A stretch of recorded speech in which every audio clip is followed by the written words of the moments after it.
Hey everyone, welcome back to the channel. Today we're building a stunning white computer with an Intel i5 and an ARC A770 GPU, all for around $1,000. This setup is perfect for gaming, streaming, tackling creative projects, whatever you need to do compute-wise. But here's the real question. Can we achieve top-tier performance and top-tier looks without blowing our budget? Stick around to see how we make it happen.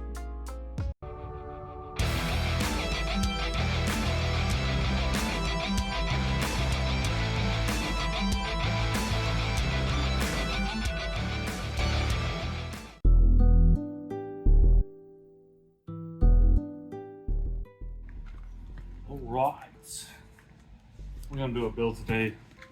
Another one is build PCs. So this is gonna be a mid-tier gaming PC that's also capable of doing video editing and things like that. I'm very crazy with my concepts here. Yeah. So we always like building the white PCs because they're just eye-catching and they're beautiful. So one of the things that I personally do, just as an added fine little touch of building a white PC, especially when it's all white. Motherboard's got white, power supply, everything is white, cables, white RAM with RGB. I use white zip ties. White zip ties are the same price as black zip ties. They do just what you want them to do, and they work. So we're doing a little bit of a budget build again. We're not going over the top, crazy expensive with it. We got an i5 14th gen. We got an Intel ARC card because we wanted to do just a weird concept of building all Intel system for gaming, video editing, whatever you wanted to do. And the ARC cards have become really good. We've got this beautiful Intel Sparkle Rock Edition. It's a pretty card. So same as usual, I'm going to start cutting some boxes open, pull it out. One of the things that's not really budget, but we got it on a sale, so it's a really good price, is a Corsair case.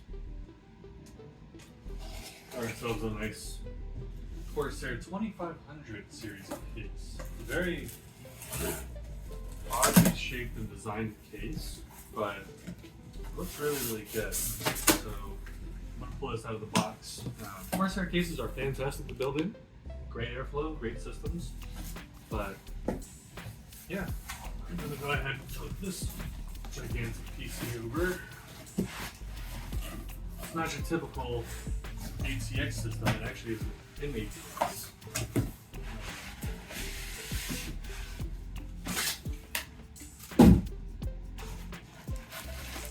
Lots of airflow in this system.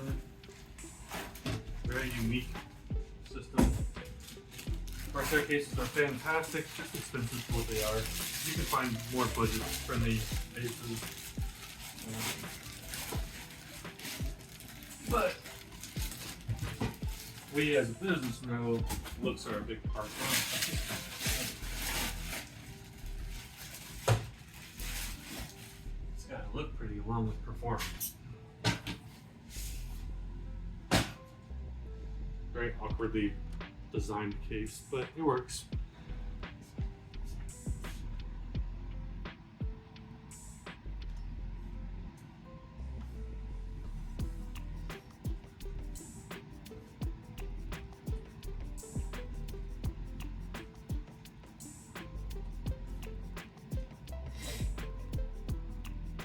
Responding to some stuff, comments and such. Yeah, sorry about that. I was responding on my laptop. Got a video rendering while I'm doing this as well. So one of the cool things about this case, I actually haven't built this before, but Corsair cases are very well known for having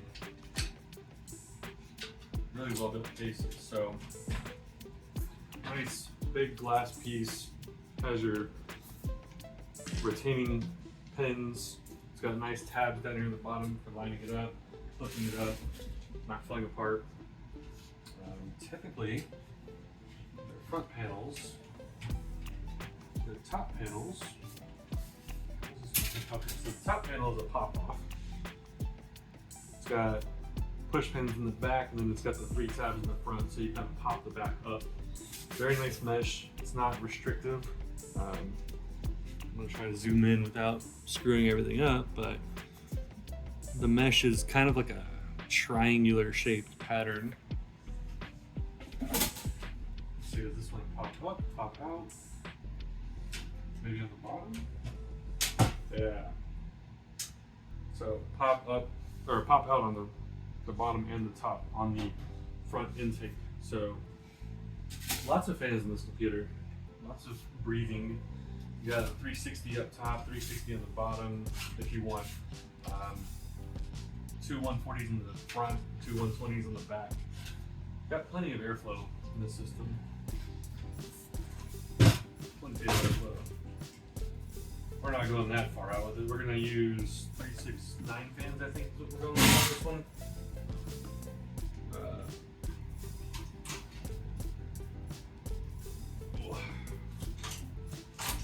Another mesh panel on the back, fully mesh. One of the things they do have is they have dust filters built into this, so it might be a little more restrictive than usual, but I think it's going to be enough. We're not going to go crazy i9 13th gen and 4090 and all that crap. We're just going with a much smaller build. I/O wires, you got your USB Type-C, USB 3, HD audio, and front panel, so typical system. Looks like the back piece and probably the front piece of the fan holding. Yeah, so those can all come out. If you want to put them in a different way, I don't think that's possible, but they do unscrew. And then you can pull your whole tray out, give you a little bit easier access to installation.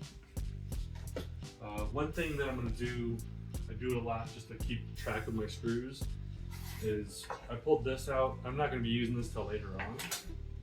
So I like to put the screw back in its home. Not all the way tight, just a couple threads. That's just so I don't lose the screw, because my lovely ADHD brain will make a pile of screws and then I kick them and knock them and flip them and dip them and screws go everywhere. This looks like it's actually built in, so I'm not going to remove the front one. It looks like it can come out, but I'm not going to pull it out. I don't really need to. I'm just putting a couple fans there.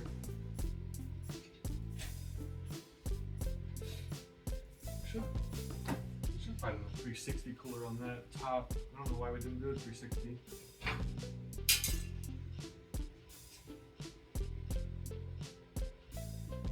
Boss ordered the wrong cooler, maybe.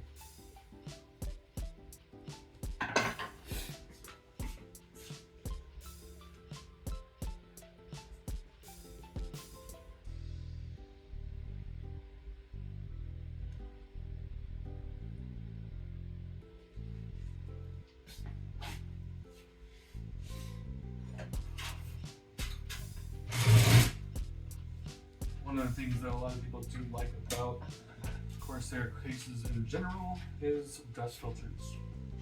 They have some of the best dust filtration systems really on the market. Big giant cooler on the bottom, the big giant dust filter on the bottom down here. I'm going to pull that out because I'm going to be putting fans down on the bottom as intake, fans in the back as intake.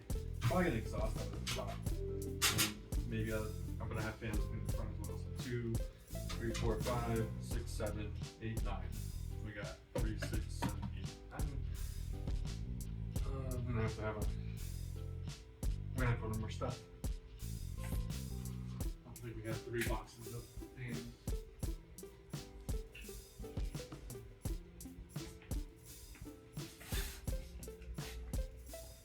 6, 3. Why didn't we order more fans? Well, I'm going to build everything.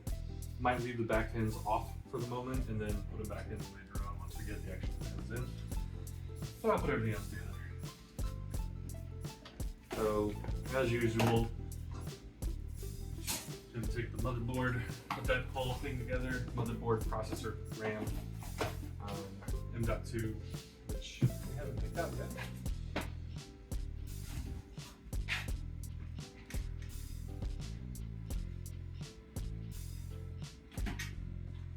There we go. 1 terabyte, M.2, nice budget system. We're not going over the top with it. As I said in the last video, just take all your extra screws, wires, all that good stuff, antennas, other screws, move them all up to the side, get them out of the way. You're going to use them, but not this very moment. Get your motherboard out of the box.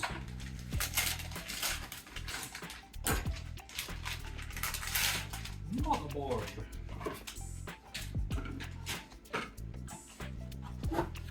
So again, like I said in the last video as well, just going to take and simply use the box, put it directly on top of, or the motherboard directly on top of the box.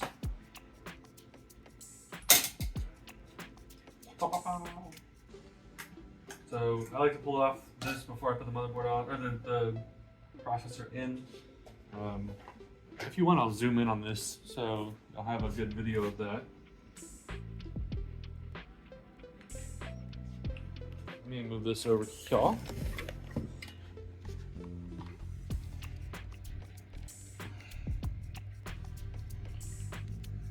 Need to find something to hold my tripod down. Yeah, there we go. Hopefully it doesn't fall off from that. And put the power supply on top of it. So this is the big scary part. This is the part that I see the most get screwed up with people building their own computers. Is they like to put the processor in and screw the pins some way, somehow, every time. Not every time, but I've seen a lot of processors with, or a lot of motherboards with bent pins.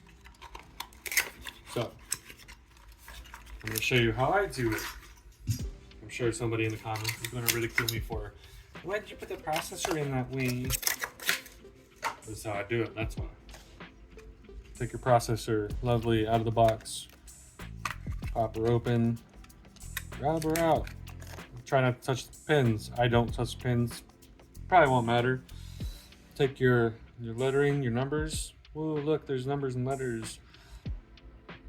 You got a little tiny arrow in the bottom corner. Let's see if I can get it to catch it. A little tiny dot down there. That little tiny dot. Sorry, I lied. They have a little tiny arrow on the actual processor itself. Right there. It's kind of a little hard to see, but that little tiny arrow down there. Basically, what I've always noticed with Intel sockets specifically is that I said don't touch the pins. Here I am touching the pins, or the contact pads. But what I've noticed with the Intel processors, on the top up here, there's a little arrow. Arrow goes with the arrow. Typically, the motherboard is written just like it. What I like to do, I'm gonna move my hand out of the way when I do this. Like, take the processor, line up the bottom. Slide it down gently. Don't wiggle it. Make sure it's lined up and flush and sitting. It's beautiful. System motherboard is sitting beautiful. Zoom in a little bit more. Oh, look at that. It's sitting there. Beautiful. Take your little top tab, push it down. Take your arm. This is the scary part. Bring it down. It's got a lot of tension. Motherboard is now. Processor is installed. No damages. System works. Lift it off. Take your tabs for your RAMs. Pop those. And yes, I know I said RAMs and not DIMM modules or whatever. RAM modules. I don't care. This is me being me. I'm having fun with it. Put it at 1 time. There we go. Beautiful. Take your lovely RAMs. Pop them gently out of your packaging. There's a RAM. There's a RAM. Line up your tabs. One of the biggest things to notice about DDR5 is that the center cut is very, very close to where it would possibly want to go in this direction. But I know that that's not going to actually go because of the notch that's down here. It's not lined up. I also know with Team Force and the majority of motherboard manufacturers and RAM manufacturers, they like having their logo pointing out rather than in, because they know that the cooler is going to block the majority of it. Pretty lights cover up the rest of it. Give yourself a nice little push on both sides and then double check that these are secure. These little tabby tabs. Ta-da! One of the added benefits of putting it on the actual box is that while you're pushing down, the box is actually pushing and not the motherboard bending and twisting and flipping and all that good stuff. My screwdriver got jacked. Give me 1 second.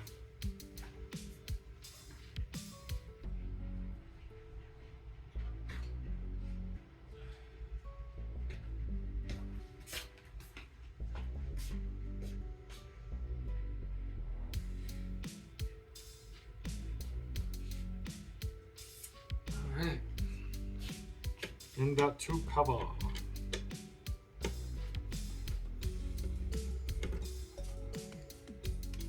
Pull your screws off. Since we're directly going on with the M.2, I'm just setting the screws off to the side. Open your beautiful, lovely M.2. You can use whatever M.2 you want to use. We got a really good deal on these Team Group ones, and we in turn give that deal back to the customer. So, along with 3-year warranty on the entire computer. Something that you won't get from many manufacturers is a 3-year warranty. So this is another big tip. This says remove all over it. What I like to do is just remove it, get rid of it. If you forget that part, kind of screw yourself.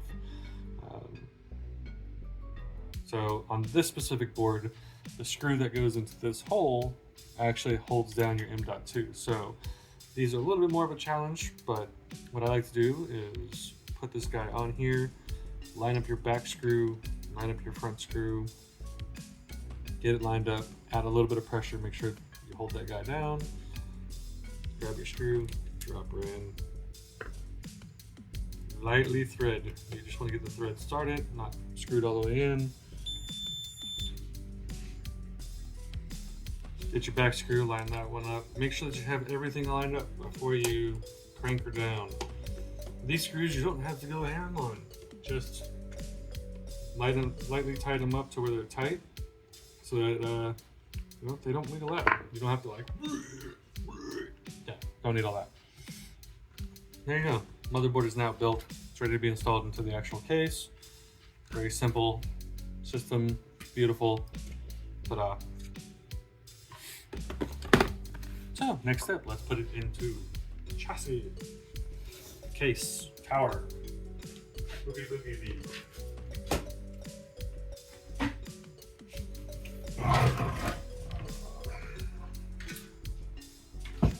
Let's see, is this going to be a good view for y'all?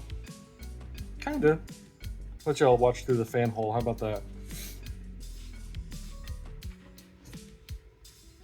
Take your motherboard, line it up. Lined up. Oh, I forgot my screws, man. The case screws. Corsair loves to put their case screws actually in the hard drive bay, which most case manufacturers do because it's a really good system spot. I love these boxes. Love them. Love them. Lee was like the first one to really do it. Corsair's followed suit apparently. It's freaking amazing as a repair shop because we use them every time we take a laptop apart, anytime we're waiting on parts. We have screws everywhere. Love it. have a really odd choice of screws in this thing too. They have like white tipped screws. I'll show you that in a second. Alright, I'm gonna line this up right here. Beautiful. Get that in there. It's not aligned. That is aligned. Why is it not? There we go. I got a little bit of a inch.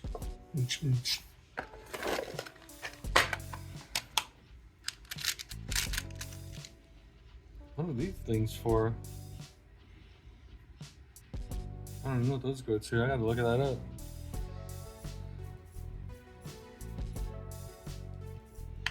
Very interesting.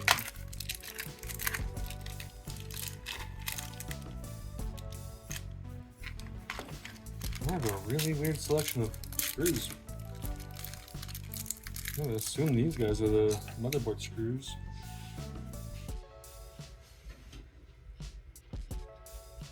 These guys are tiny. That is them. Maybe? No? Maybe not?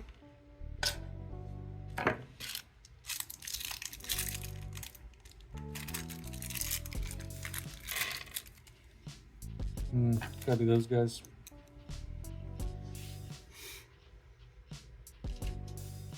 Oh yeah, that's it.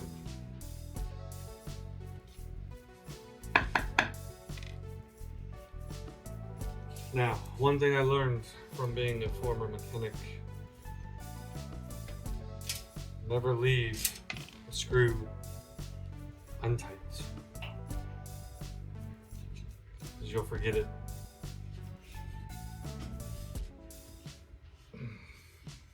So I'm a little too tight on that screw because my motherboard doesn't want to line up the holes. There we go, nice little wiggle in there.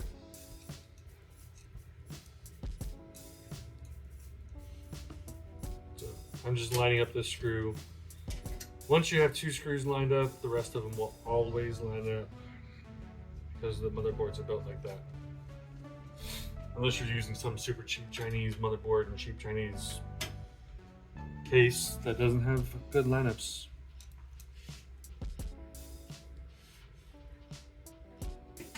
Screw in all of your motherboard screws. Never leave motherboard screws not screwed in unless you're planning on immediately removing the motherboard.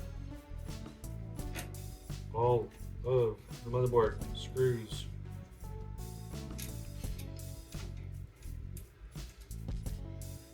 Oh no, I'm an idiot. Okay, I gotta take the screws back out. I said it in the last video, but I didn't do it this time. Make sure that you have all of your standoffs in the correct places before you screw your motherboard in. Luckily, I stopped myself before I got too far ahead. I only had 3 screws in. This could have been an issue, but because I was looking, I paid attention. This standoff right here is actually different location.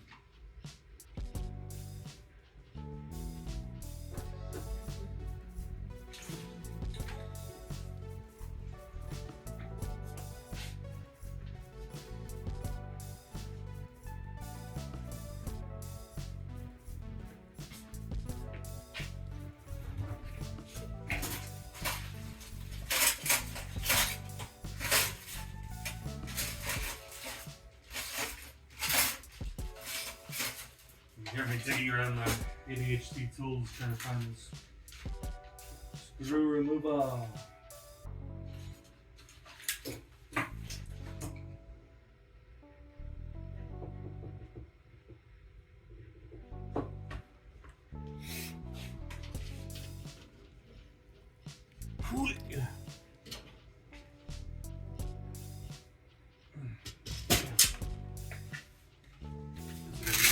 Tool because I put this thing in there. Easy these one. No. Easy these one. Yes. Motherboard standoff removal.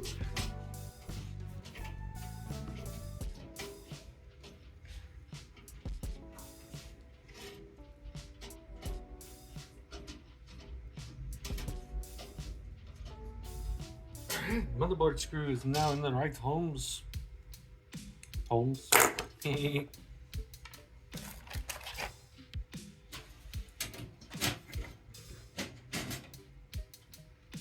am a former ASC certified mechanic that has decided to get out of that annoyingly dirty and crusty and gross field and start building computers. Luckily, I found an opportunity at a local computer shop, Extreme Systems, hence the name.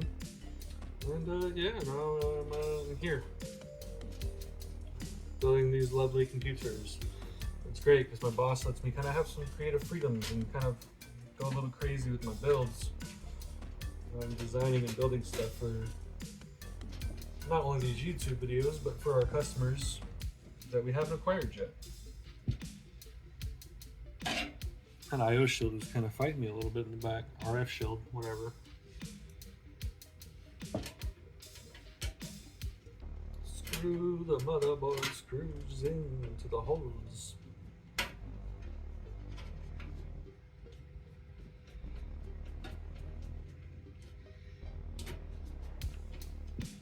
It's a very interesting case.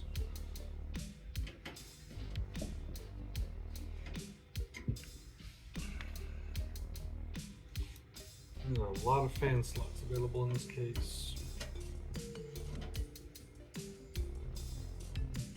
There's a dual chamber design, which if you don't know what that is, that means that the power supply is behind the motherboard instead of under the motherboard.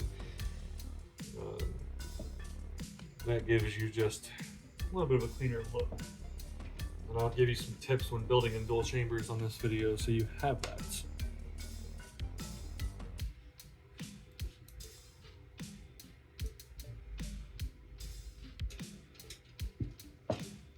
One of my biggest tips I will show you here in a second is hook up your front I/O prior to putting in the bottom fans, because so many times I've done it myself that I install the bottom fans and then I can't get to the wires to like tuck them nicely and make them look pretty because there's just not enough elbow room in there, especially on these slightly smaller cases. I mean, it's a large case, but it's an M8TX still, so keep that in mind. Double check you have all your screws located in place. 1, 2, 3, 4, 5, 6, 7, 8. Done. 8 screws. Wham bam, done. This board has 3 and got 2 slots. I'm gonna have to use some fan splitters though, because I got 1, 2, 3, 4, 5. I have 5 fan headers and a CPU fan or CPU pump header, so I'll be able to hook up the pump to one, and then I'm gonna have to use some splitters for the crazy amounts of fans on this board. Not a big deal. Nice and simple. The motherboard is installed. It's our current status of our system. Yeah, motherboard. Beautiful.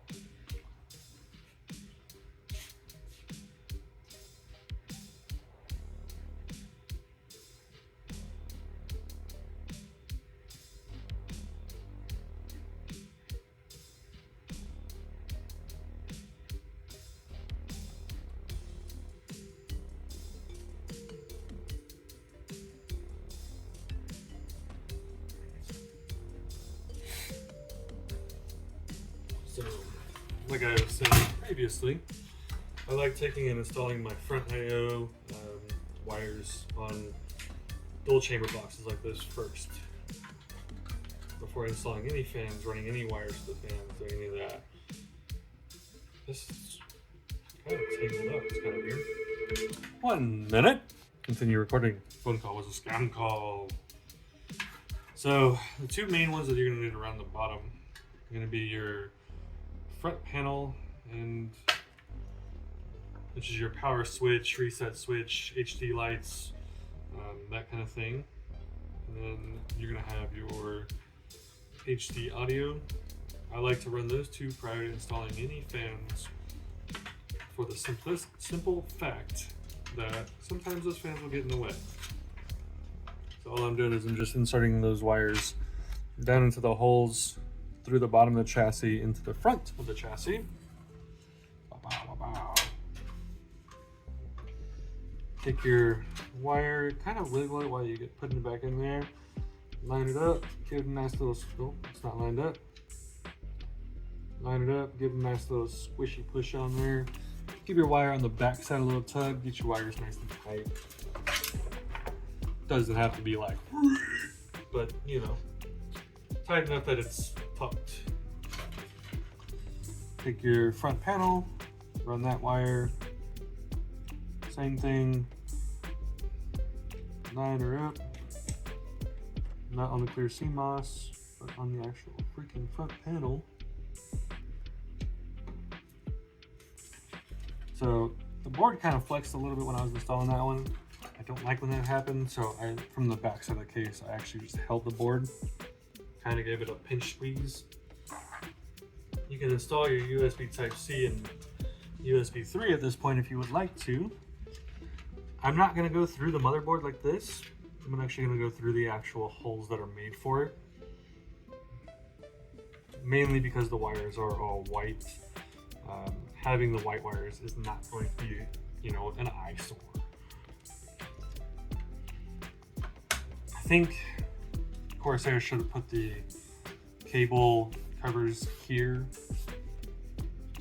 You know, the reason they didn't is because they wanted to have the availability for a wider board, but I don't think a lot of people that build in this case are going to be using the wide boards.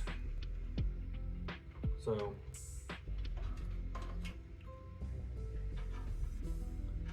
even the USB 3 is white cabling. One of the things that I like to do when I'm doing builds like this that do have a good chunk of wire showing is after you get these installed, kind of what I like to do is take the USB 3 and tuck it underneath the Type-C, or Type-C and tuck it underneath the 3. So you get this kind of, well, on this one I'm probably not going to. I'm probably just going to run them equal length and zip tie them side by side like that. I like that look. That actually fits better.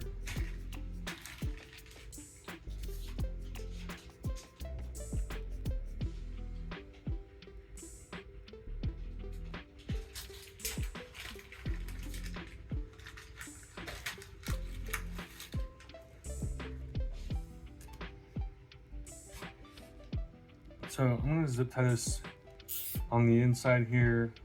Zip ties do kind of look ugly sometimes, but being a white computer with white zip ties, they're less noticeable. Come on, line up. There we go.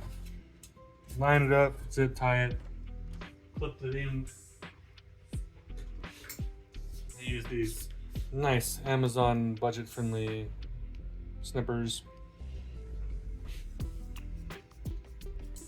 Or in correct terms, diagonal cutters. Use this way to cut a zip tie. Dumb instructional video part. After you get your zip tie ran through and you have your excess, take your flat side, which is actually where the blade is at. Come on, load up. So you have a flat side and then a non-flat side. Take your flat side, put it directly on the actual zip end, and then when you clip it, you get a nice flush look. I'm going to clip off a little bit more so that I can reuse the zip tie, because there's no reason to throw that away.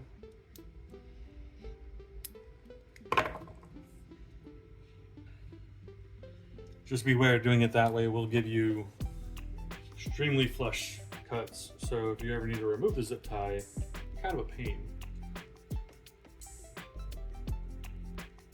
Do I have customers, or are they just turnarounds?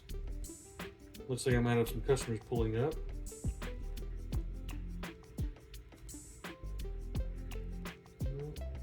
Someone's learning how to park.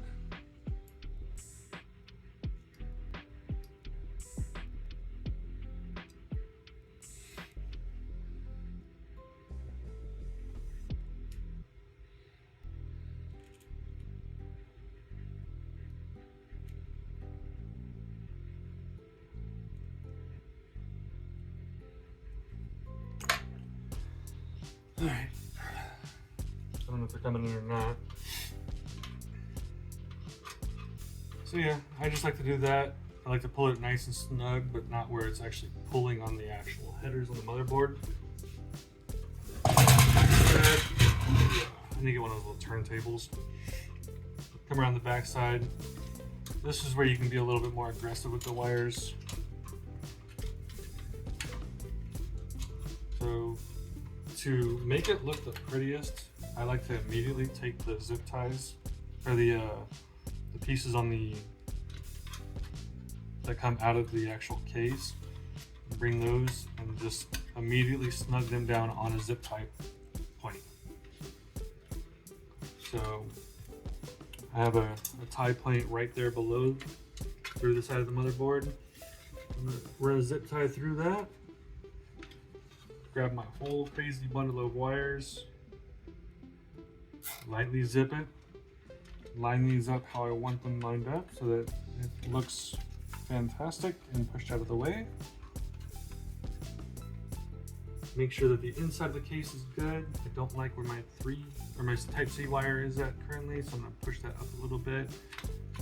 And kind of just bundle in your whole bundle of joy. Snug it down a little bit. Make sure you get it exactly where you want it at. Oh, now you can snug it down real good. It ain't going nowhere. Make sure that the wires on the actual case are good. Bundle of joy. You can now, if you want to, do the same thing on the bottom down here. Because the only other wires that you're going to have are fan wires. And personally, I like to run those wires after I do the rest of the stuff. There we go. Can't get my fingers in there.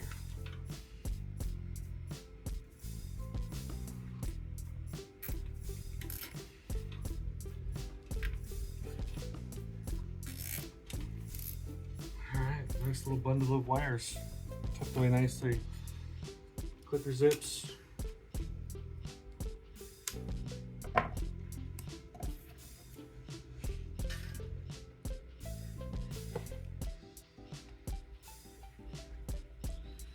I'm going to come back and put a zip tie in here. That way I have that bundle of wires zipped up, out of the way, and then all I have to worry about managing is this little chunk here, which I will decide where I'm going to put those, probably under the power supply. One tip I like to give to people when they're doing the wire management, getting through these tie points in a lot of cases, it's sometimes a pain. If you want to make your life a little easier, take your zip tie, okay, and you take the very end of it and you just bend it and fold it. Now you have a little hook so that when you're going to go through the zip tie hole, zoom in on this. This is demonstration purposes. I'm going to be doing it up here, but when you go through your zip tie hole, look at that. Just fold it through there. You just put it against the motherboard, or against the case. So it's a couple days later. You got to get a different cooler and a couple different fans for this build because of the size of the case. Why are they stuck together?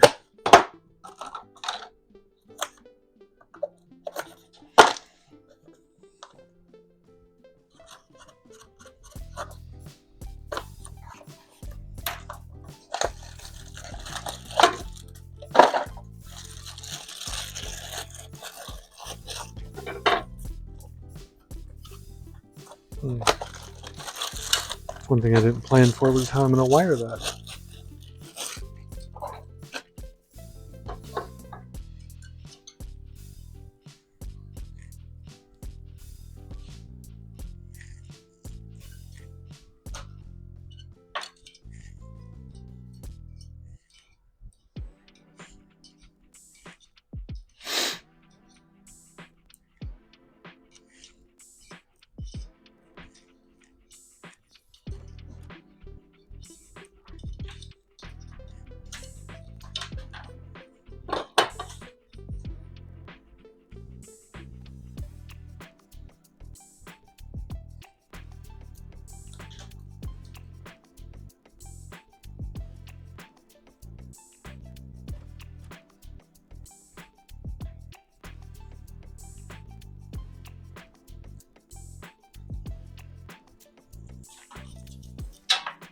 Whole lots of wire.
Where'd my big screwdriver go?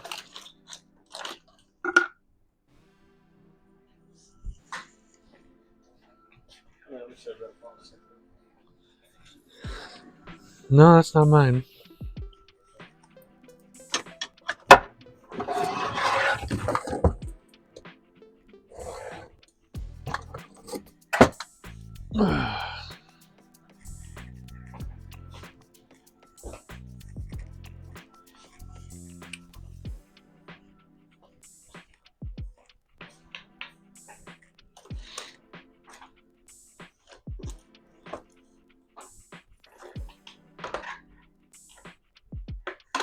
Whatever. I'll rock it with these. Should be fine.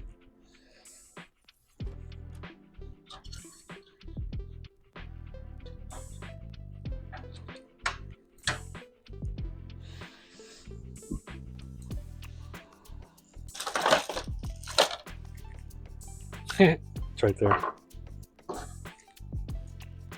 Found my other screwdriver. Directly next to where I was working Friday.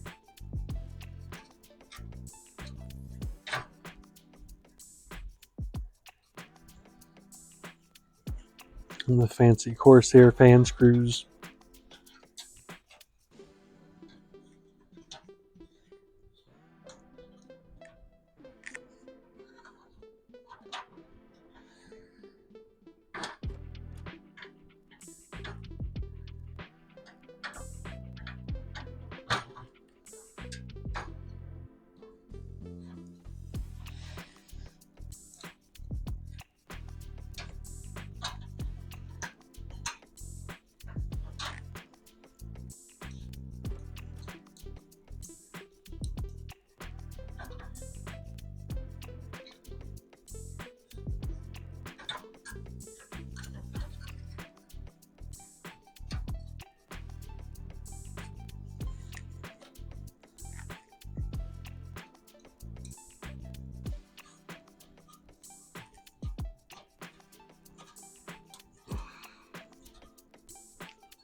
Now I've got to figure out how I'm going to run these wires and hide them. Maybe go straight down. And over this way. It's kind of ugly.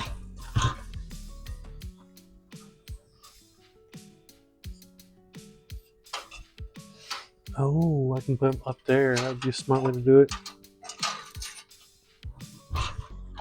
I figure it out the smart way.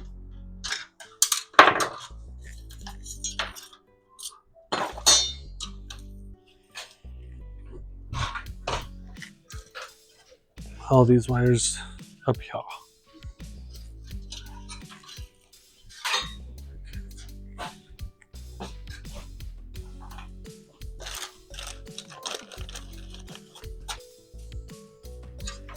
Like I said previously, this is the working shop, so if there's other voices and stuff in the background, it's just us working.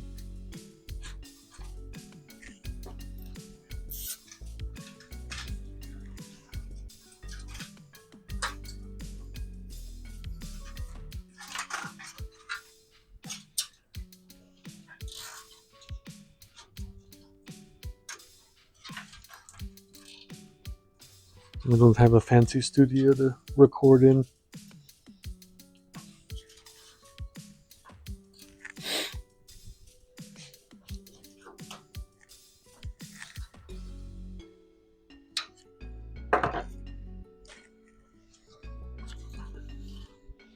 So I'm going to run the wires there and up and then into this channel and across and then behind.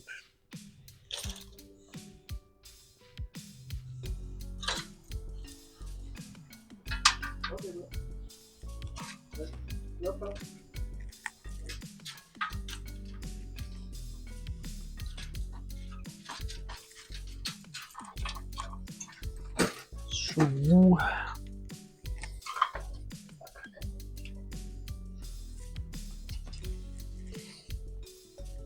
yeah, don't worry, Greg. I already told the video this is a working shop, so phone calls and background noise will always be a thing.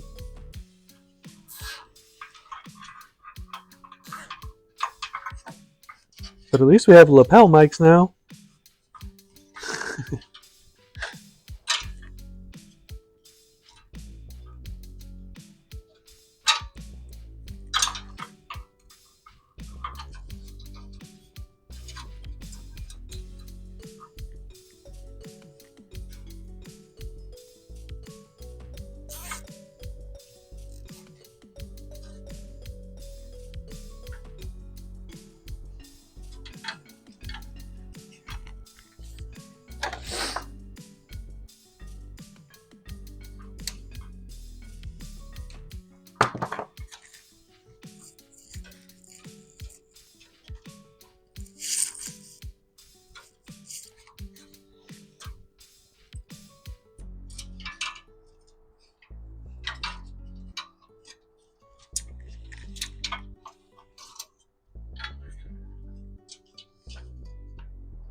There you go, that's pretty well tucked. From the front of the case, got one little zip tie you can see there, a little bit of wire there, runs up, pretty well out of the way. That works.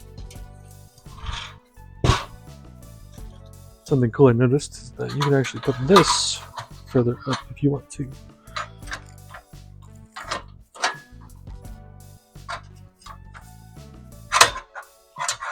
Like that. Which I probably will do that.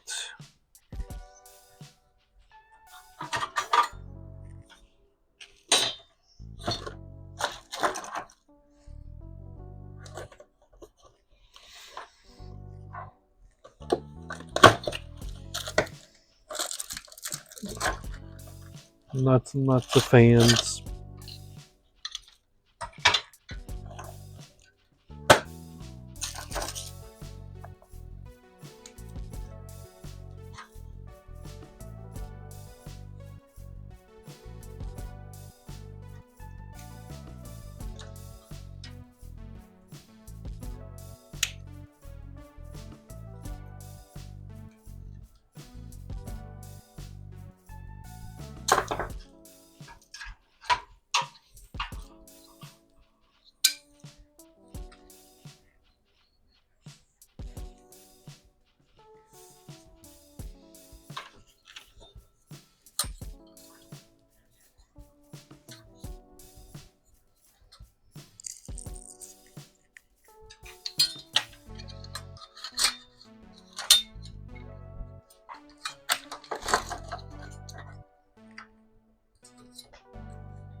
For ease of wire management, I pretty much always do this part.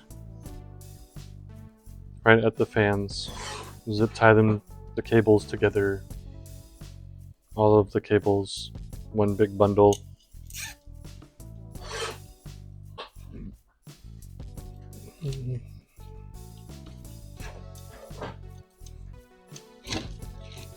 Like that.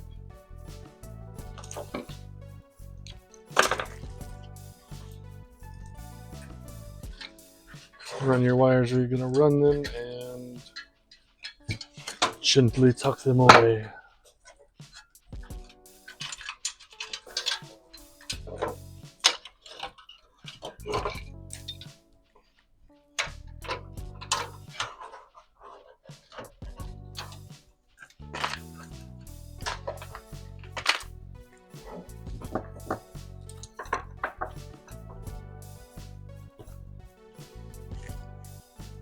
The car stop, or is he turn around? He's in here. Not a turnaround then.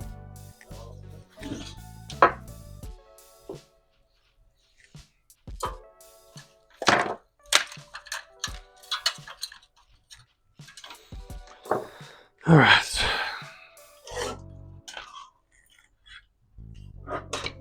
Mount some bottom fans up. If I mute during this part, it's because the customer walked in. So I'll have some lovely background music.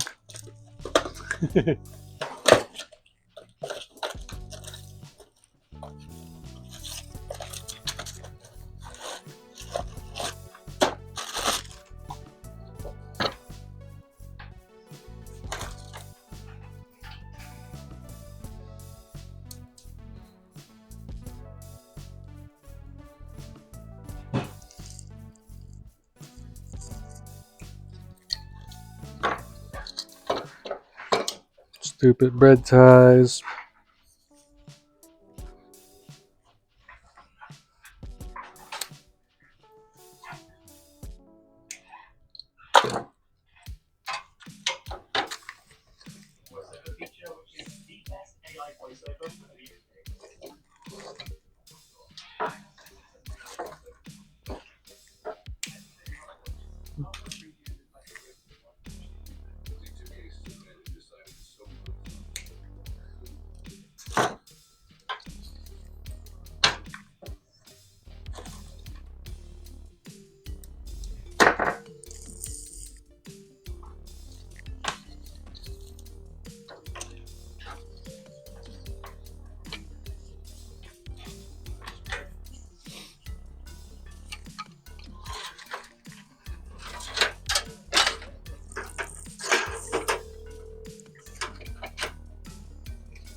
Someone hung up on you?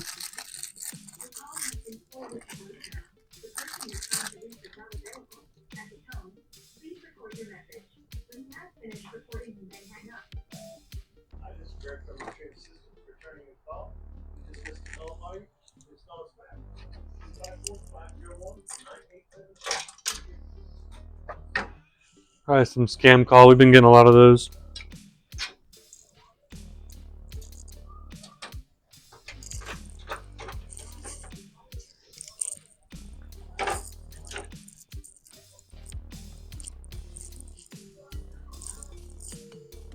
That's the wrong slot.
Slide that over a little bit.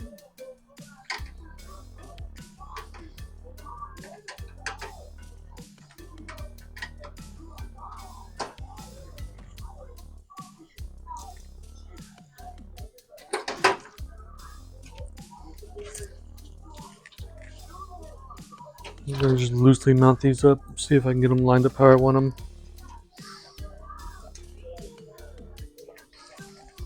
I'm not cranking them all the way down so I can move them over.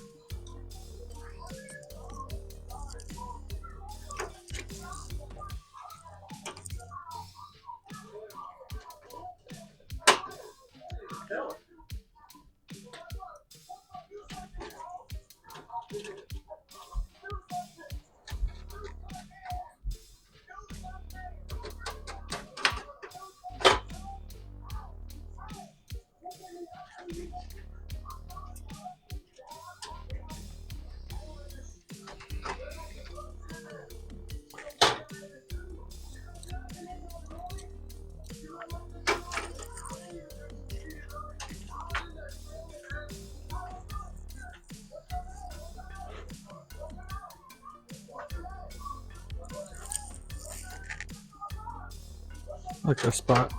Slide all these over.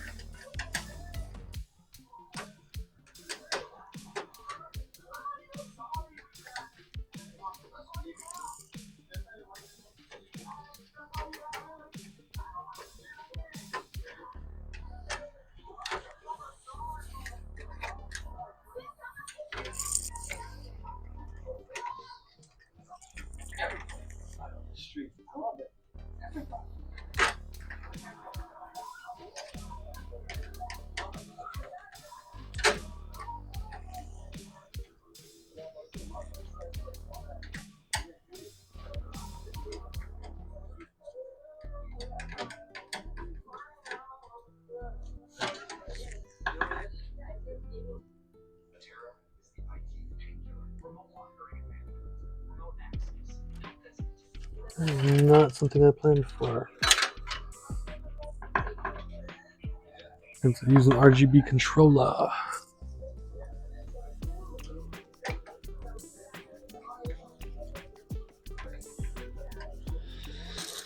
Okay.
I called in earlier. Right? I need to see.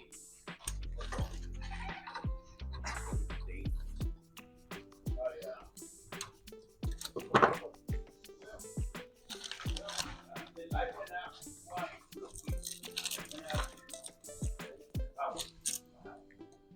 And before he did it like that again, I can turn it on.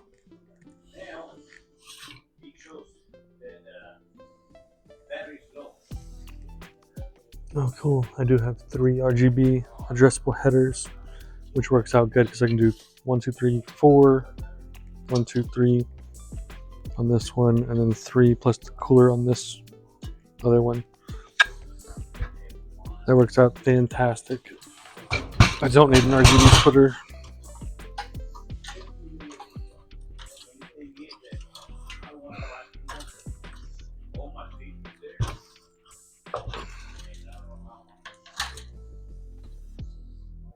I'll have to figure out my fan header situation here, but at least the RGB situation is easier.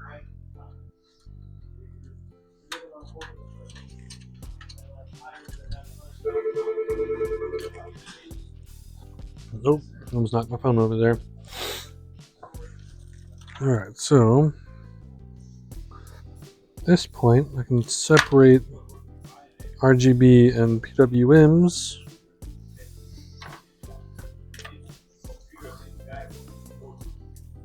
Create less wiring for myself, and boom, 3 wires there, 3 wires there, zip them together, zip them, tuck them, twist them, call it good. I'll send you home with the power cords because they'll just get lost around here.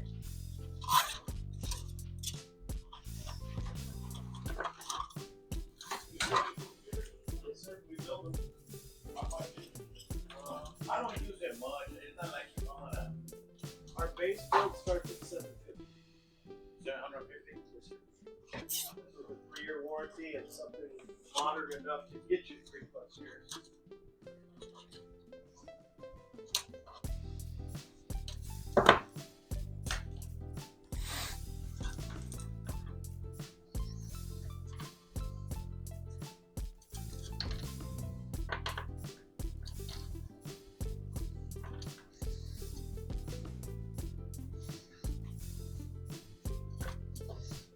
This one to this one.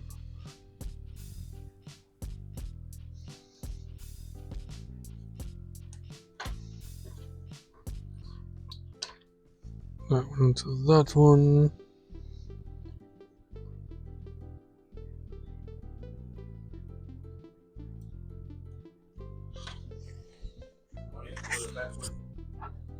Yeah, there's a password for logging on.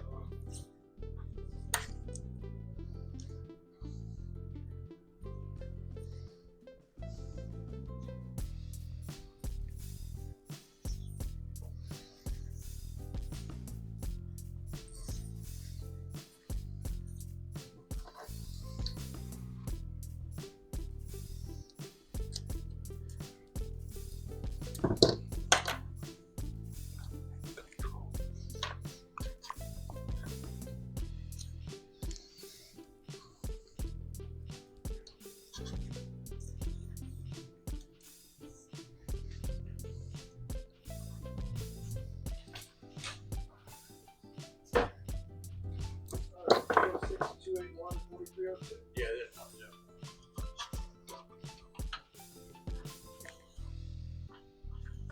Oh, boss man.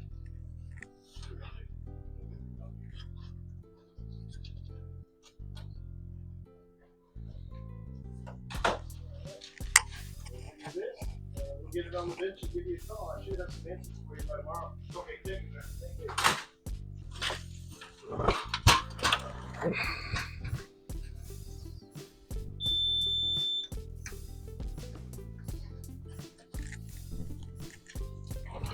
Well, on the bright side, Greg, we accidentally ordered a really good board for this build. It's got 3 5-volt RGB headers. Works out great because a lot of fans with RGB. Yeah, I liked the board when I looked at it.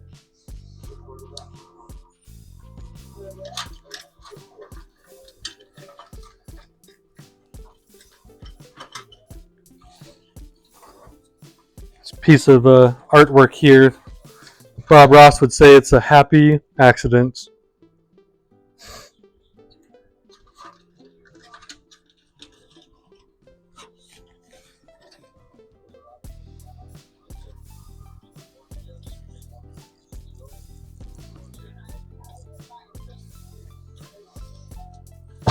Wire chuckage there.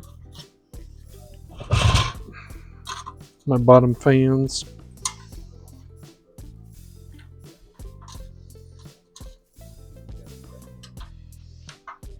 And put the cap back on this guy because I don't need to have that uncovered.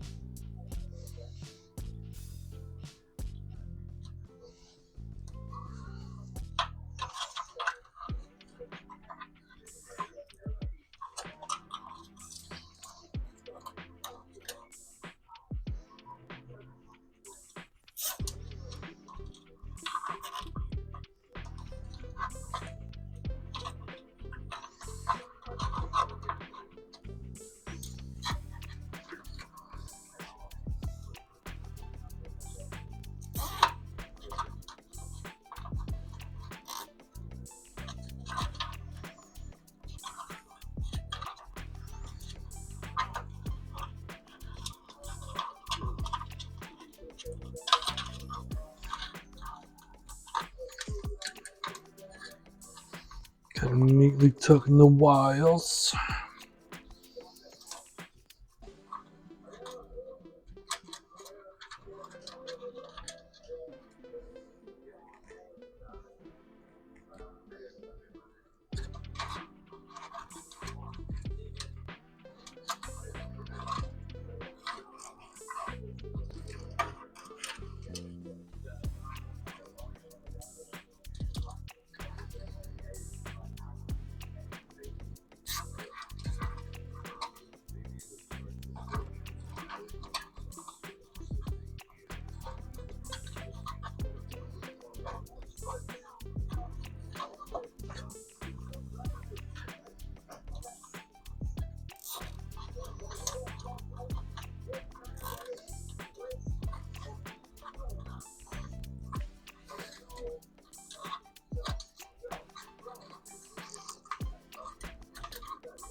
One more zip tie in that bundle.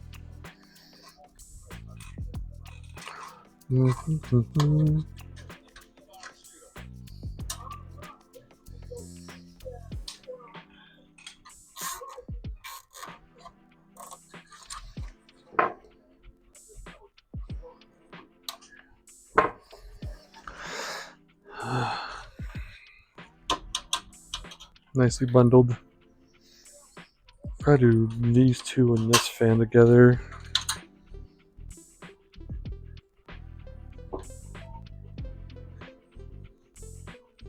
One, two, three, four, five. Three. I need to probably jump off that other. Put this one on that group. Probably the best bet.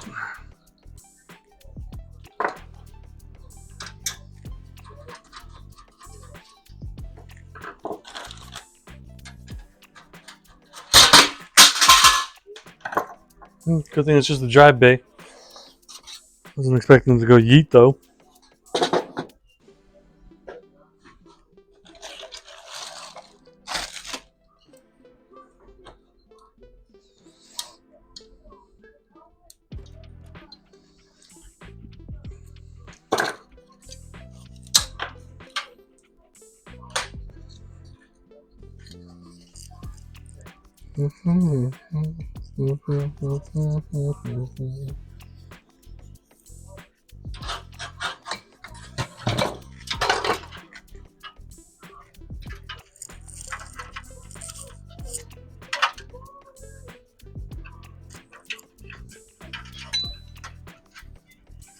Took that noise today.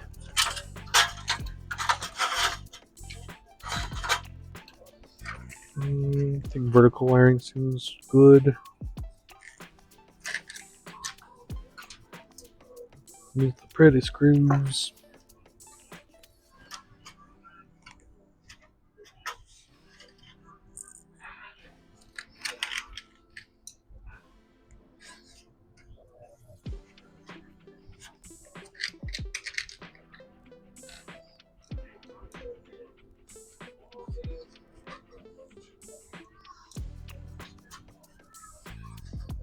Boom.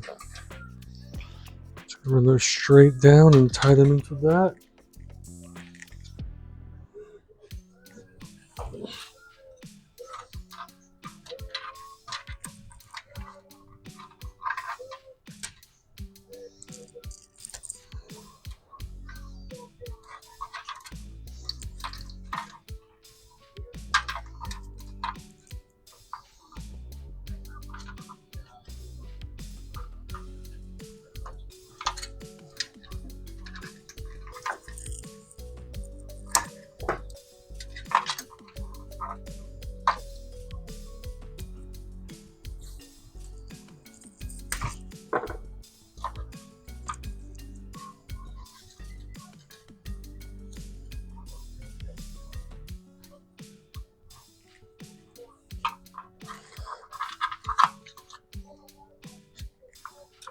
That over there. Run the power supply wire up there. Actually, I'll probably run the other side.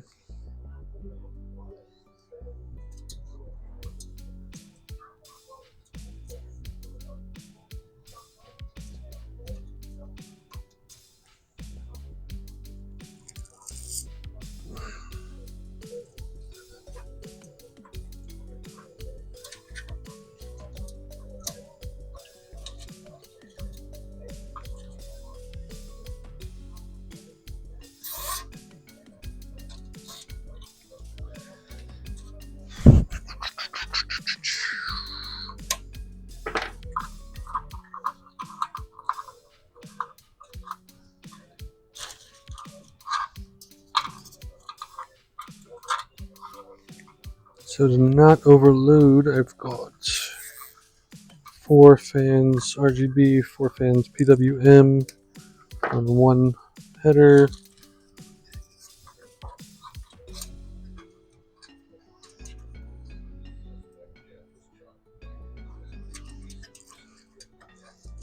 I'll hook up the other 4 fans there, and then 3 fans in the cooler on the other one. Yep, that'll do.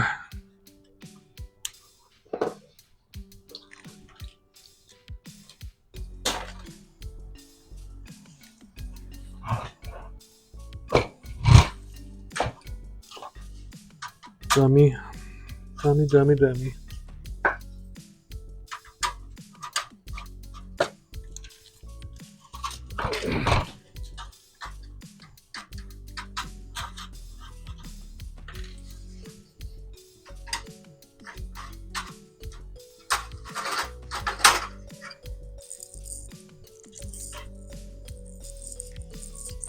Nothing like flipping the wires.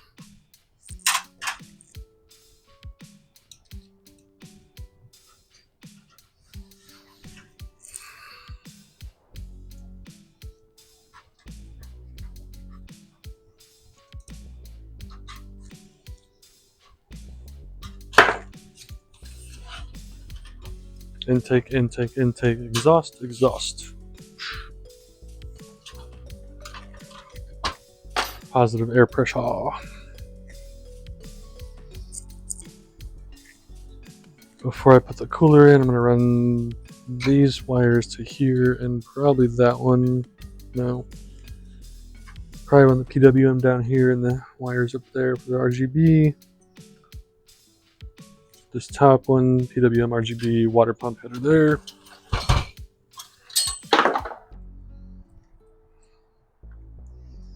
One, 2 RGBs.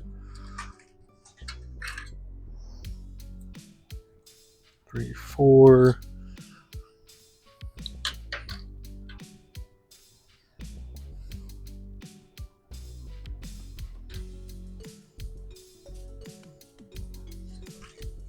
Is there gonna be enough room? There.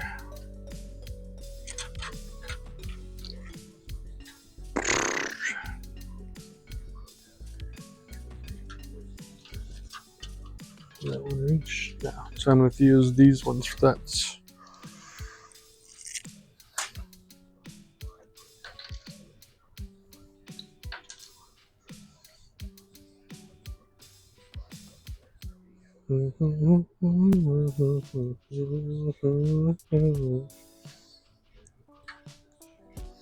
That to that.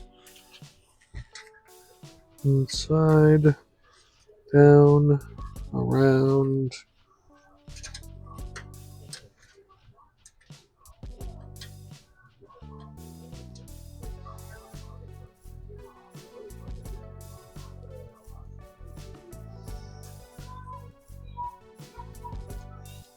Line it up, insert it. Boom.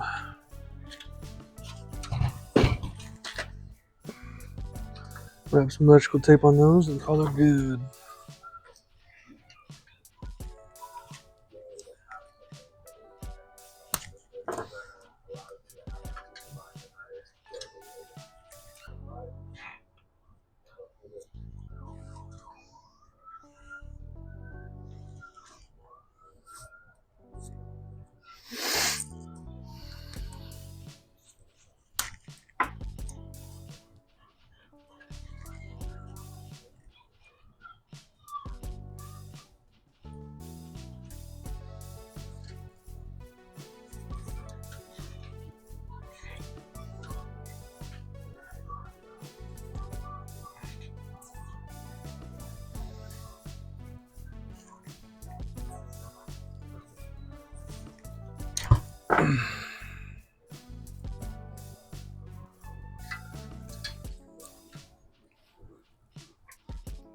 So, got my RGB wires.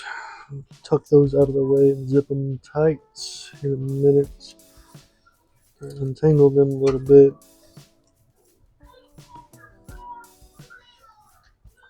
Boom, right there in the corner. Keep them nice and snug.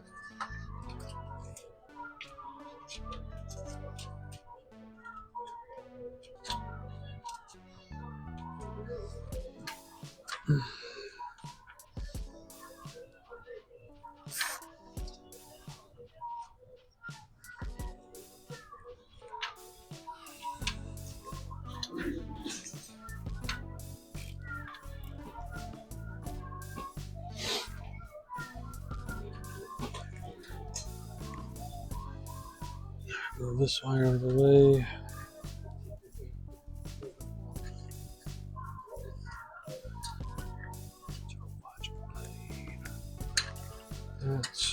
That to this.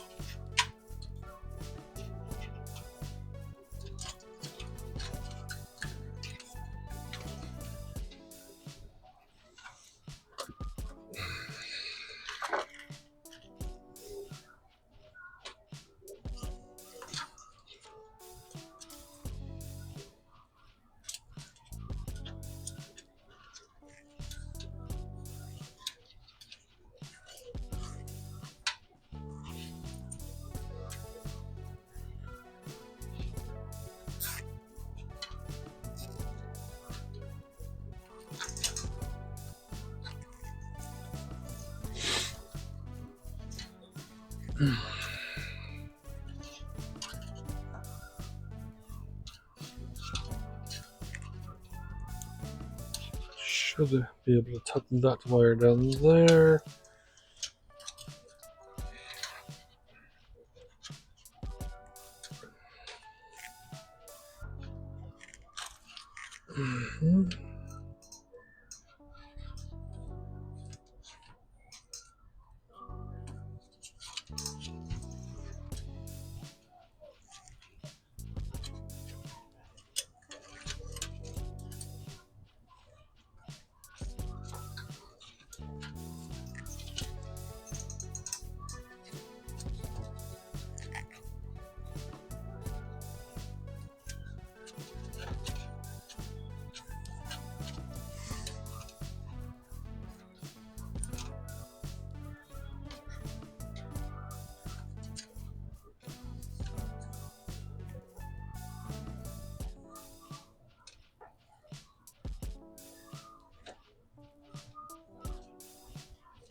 Tuck that wire a little bit better too.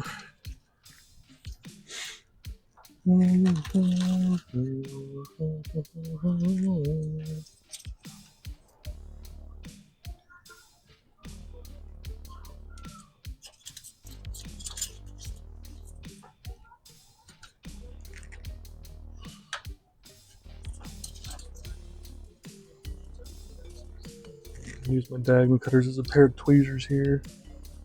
Boop.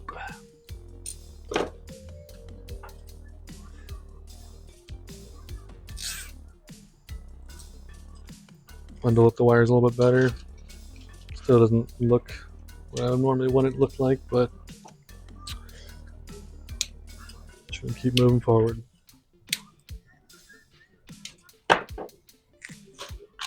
Got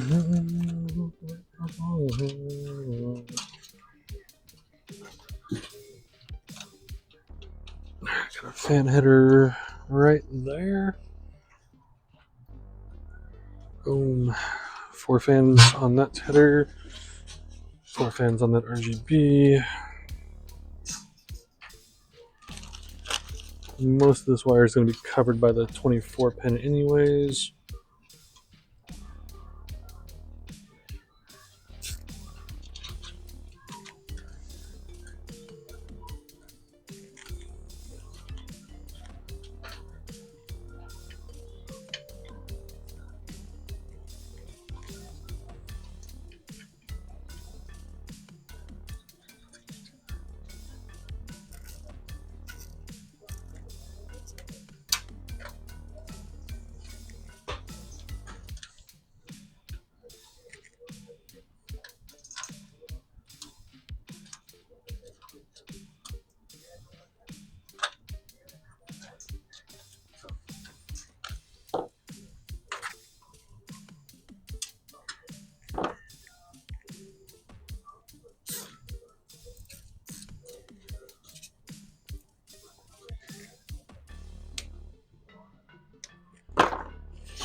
Looks okay.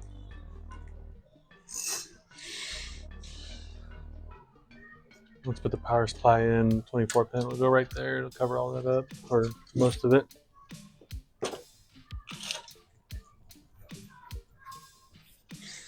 which that is the step I am about to do.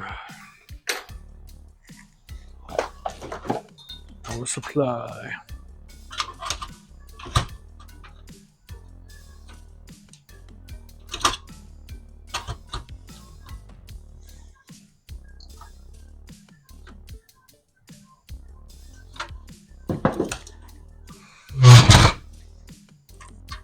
Got an SFX adapter in there, I just realized that.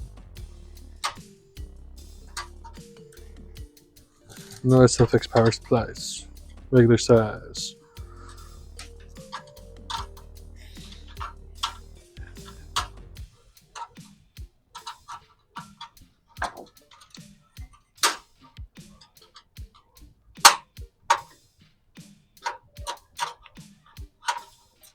There we go.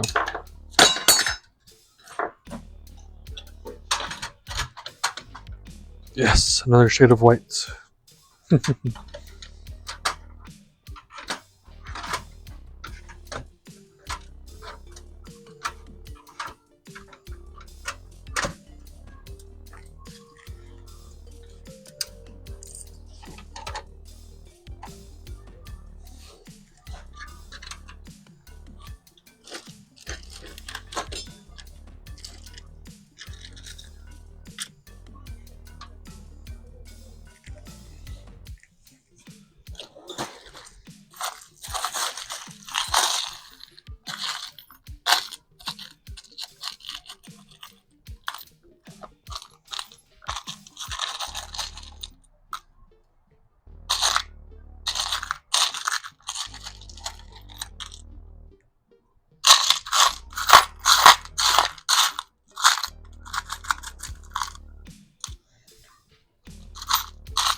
Couple silver screws.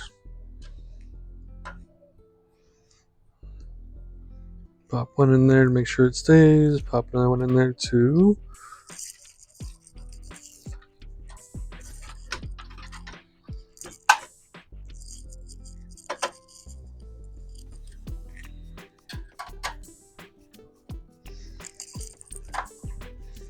Got two in, that means everything else is lined up.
CPU power.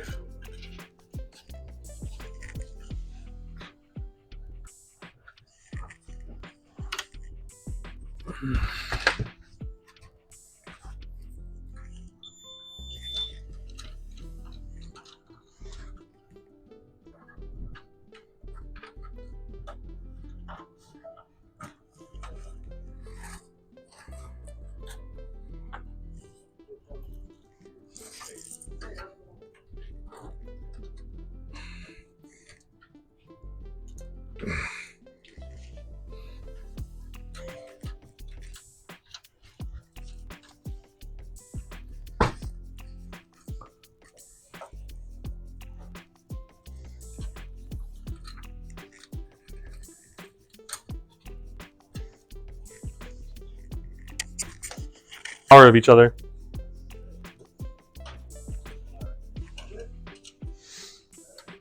Okay, so I'm going to top this wire off. Turn this sideways so y'all can see what is happening.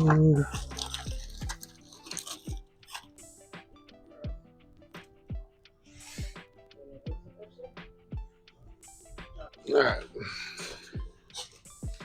Took this CPU power wire.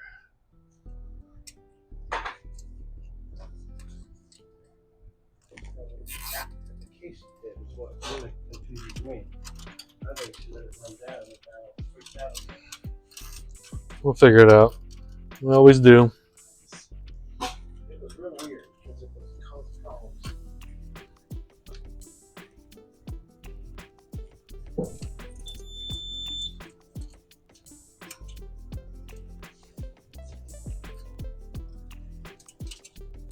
No. How did you know people were ignorant?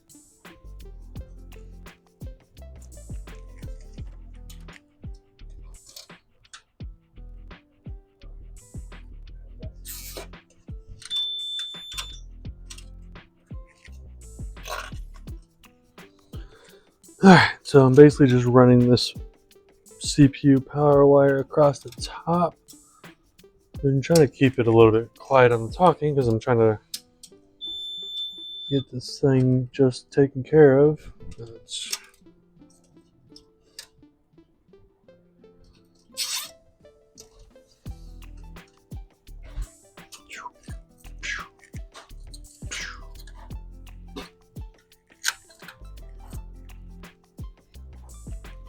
Could bring that down like that.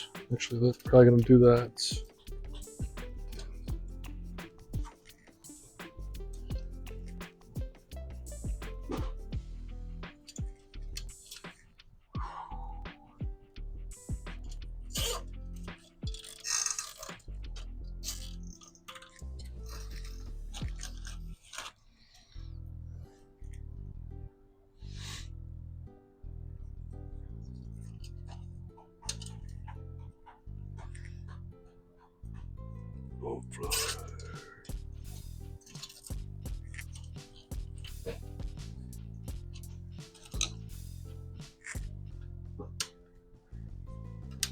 Work of art.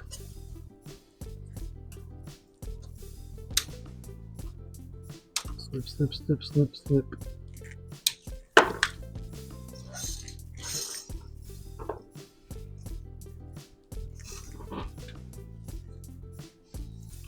Gonna do a couple ties on this guy to hold that into place. Should have a tie point there.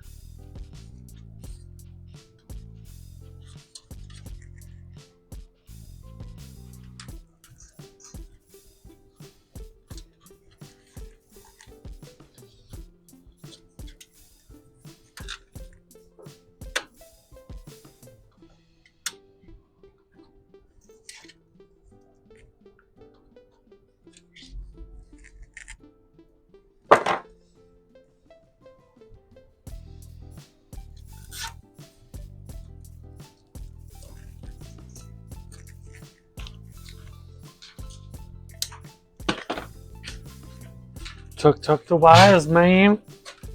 So tuck the wires.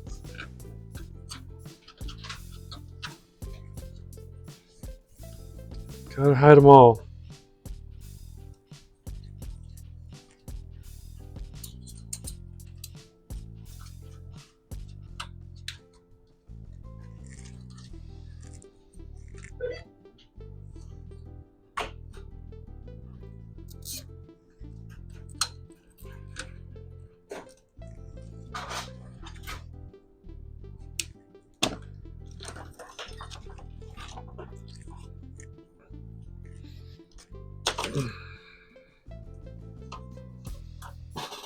Take the GPU power, push that through there and get it to where it's easy to access.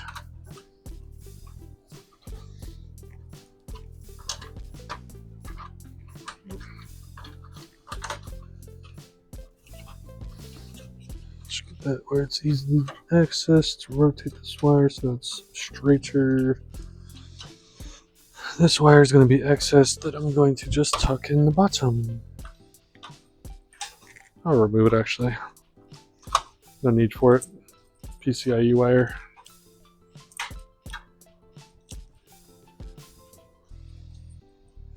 Say the power wire.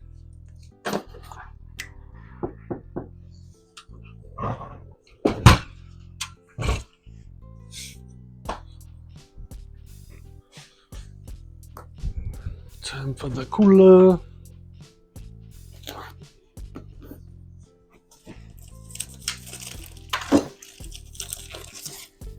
The CPU cooler installing that.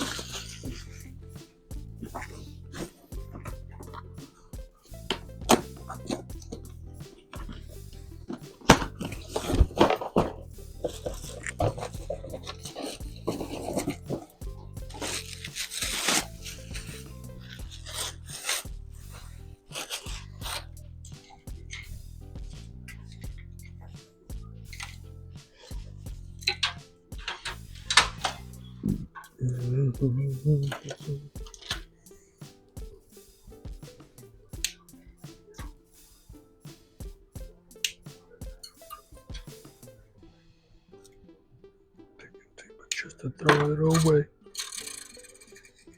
Where did I drop that at? There it is.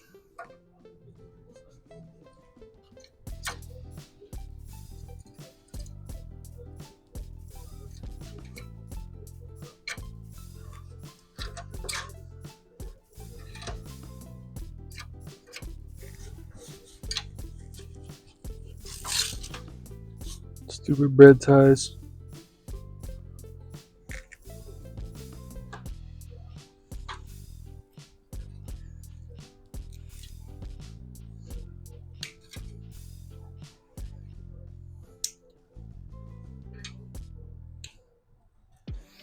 Throw it away.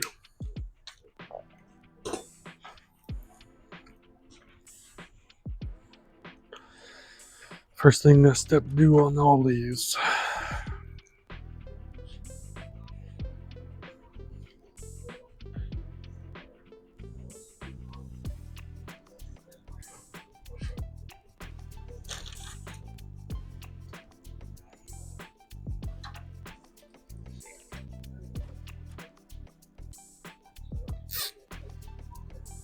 Throw it away.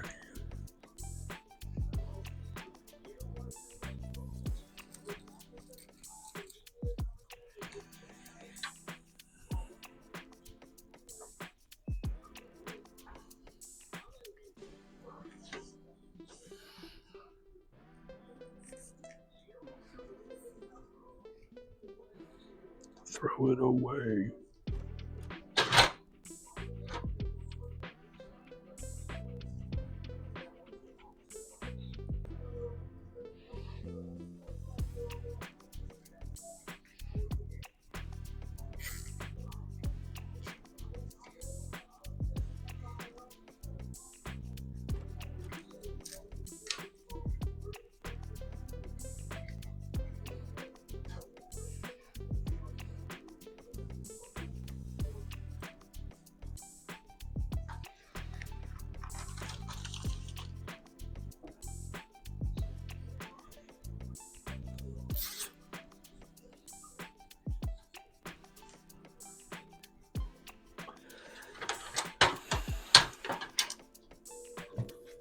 This is something I do.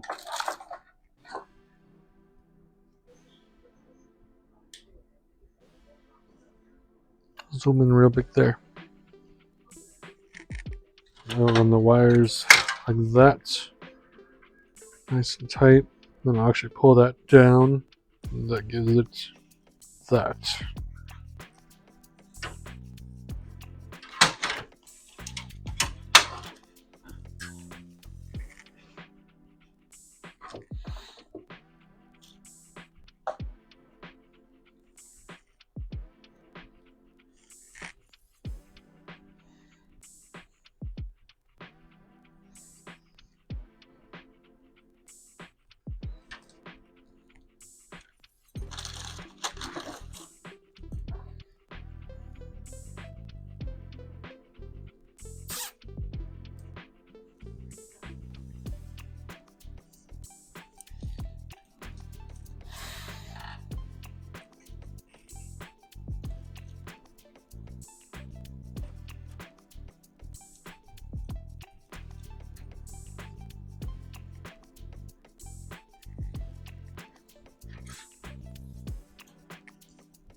It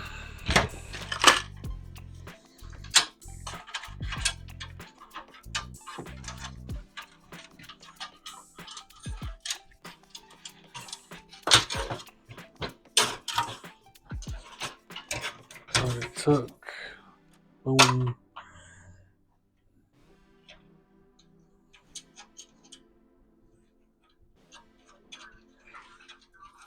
couple threads in the corners.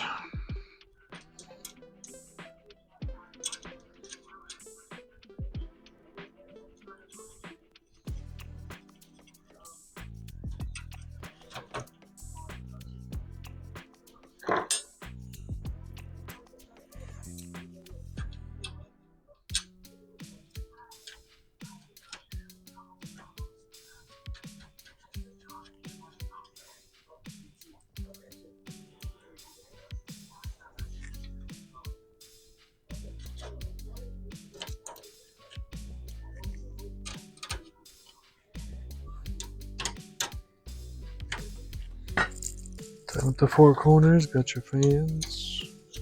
Pump just needs to get installed.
That's what I get. That's what I get.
think.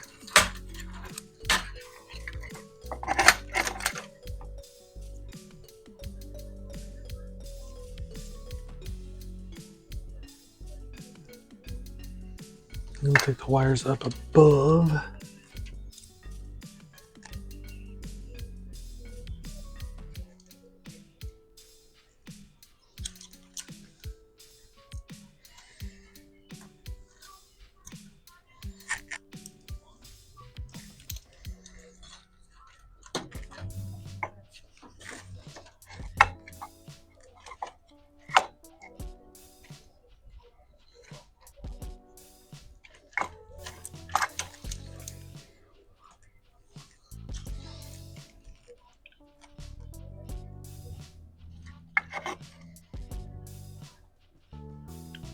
Yeah.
Some more screwing and screwing and screwing and screwing.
A little bit of budget thermal paste on this thing.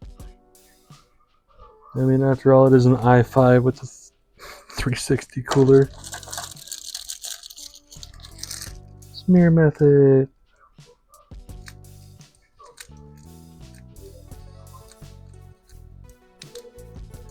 Smeared.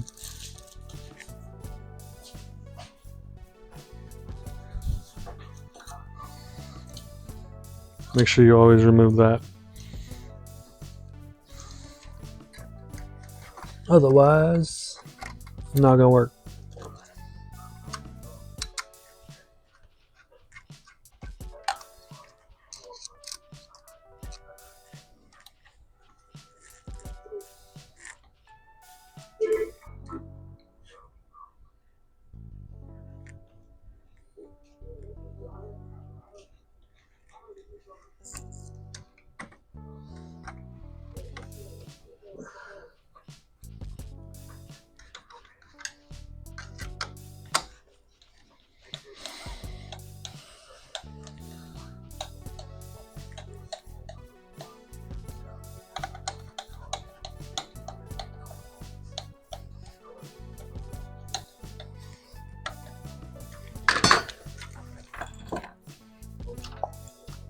this wires. Neatly tuck them up there.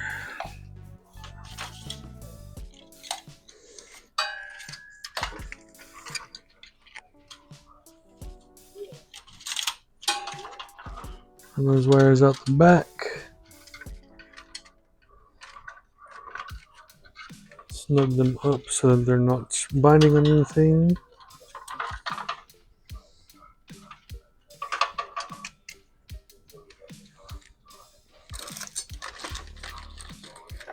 Put a zip tie on them right there in the back.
Okay, that wire's on there.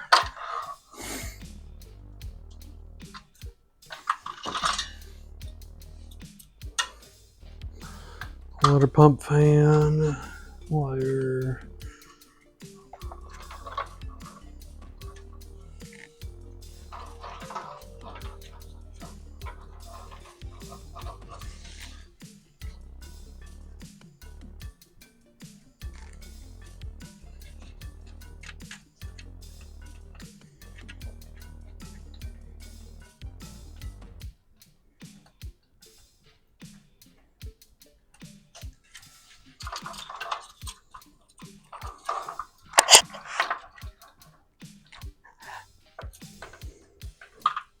Alright.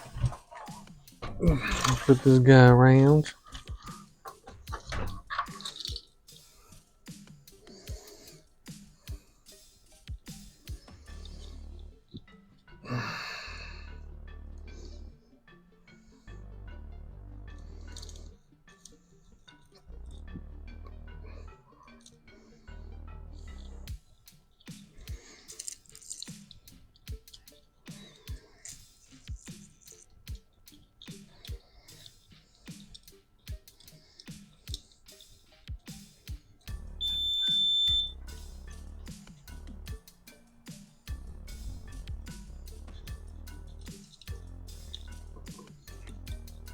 Hello.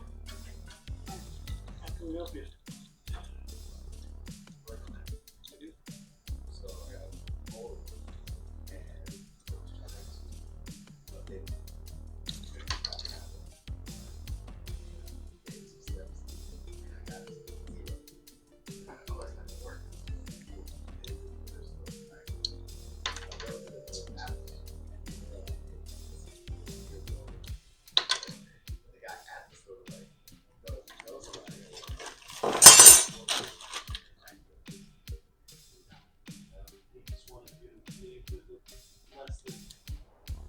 Angry, south. Yeah, you've got a 15-year-old Apple. You got this operating you don't get updates because Apple doesn't provide any updates.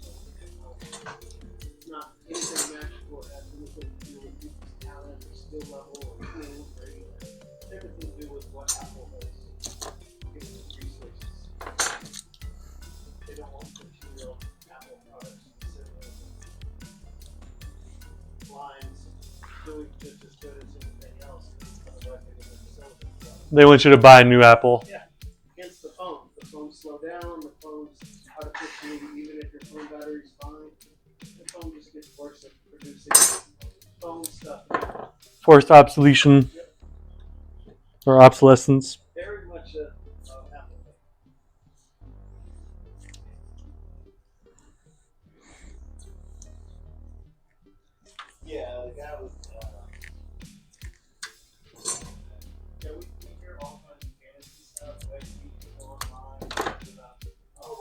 this, and you can have the operating system like people will talk about. It'll never work properly. You did say that.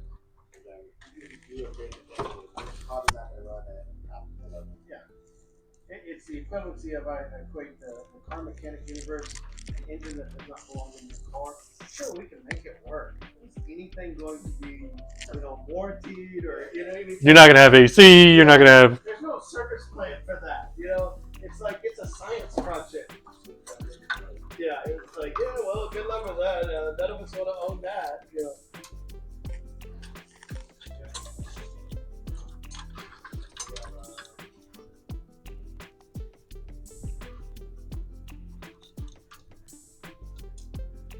Right now we're Out here with 2 laptops. Like,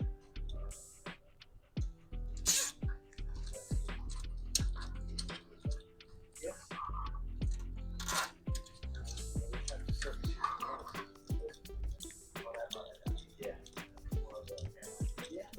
Yeah, we can put you in a couple nice refurbished HP units.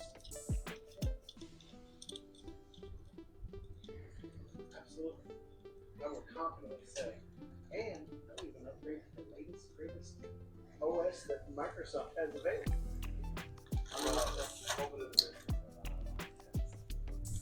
that's it. Okay.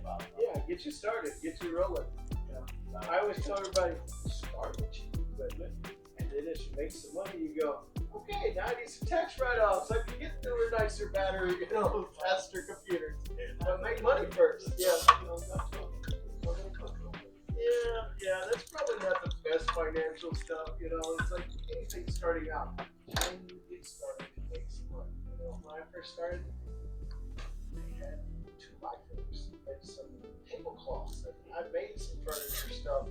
Now glass cabinets. I've had them for a long time. And occasionally I change out things here and there, but I wanted to support that attitude. At the beginning, I was like, we are on a shoestring budget here. We need to just be functional. We're not doing anything like get it cast onto a TV, but get it stored a minor amount of data.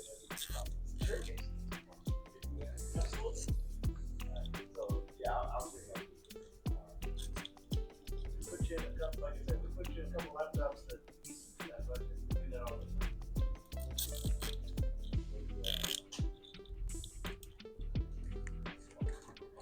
Yeah, I appreciate it. That's not fun.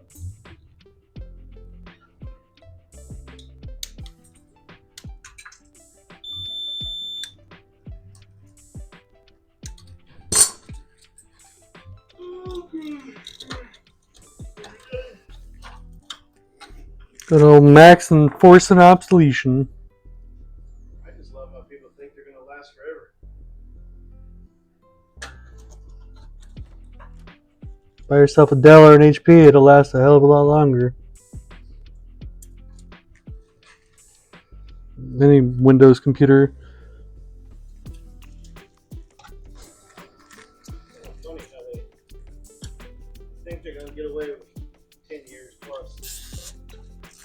It's not on anything. Not on your Mac.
Pop a GPU up in here.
Wire managed built beautiful PC.